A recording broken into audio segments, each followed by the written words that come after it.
une super bagnole, un bel appart, un compte bien chiffré. Ces choses forment la richesse, mais une richesse éphémère, une richesse courte. Je n'ai jamais vu quelqu'un être enterré avec une bagnole, quelqu'un qu'on enterre avec l'argent, non.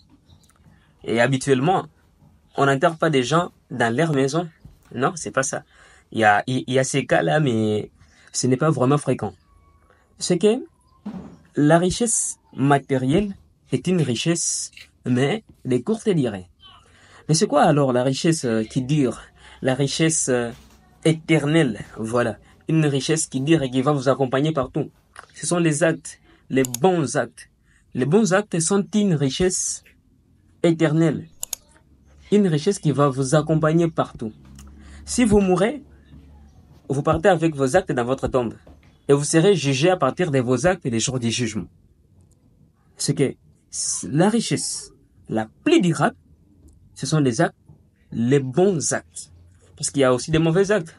Tout comme les mauvais actes peuvent aussi te former une pauvreté éternelle.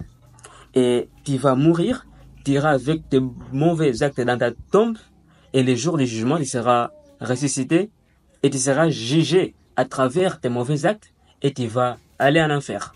C'est que les actes sont une richesse éternelle, en même temps une pauvreté éternelle. Donc il suffit juste de contrôler tes actes, et c'est tout, tu as tout contrôlé. Tu as tout contrôlé. Toutefois, l'argent, on peut aussi utiliser l'argent pour faire des bons actes, tout comme utiliser cet argent pour faire des mauvais actes.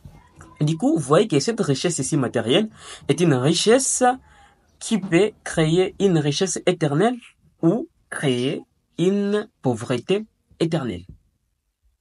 Donc, chers amis, chers frères et sœurs, contrôlez vos actes. Battez-vous pour les bons actes, parce que les bons actes sont une richesse éternelle. Et la richesse la plus souhaitée, c'est la richesse éternelle.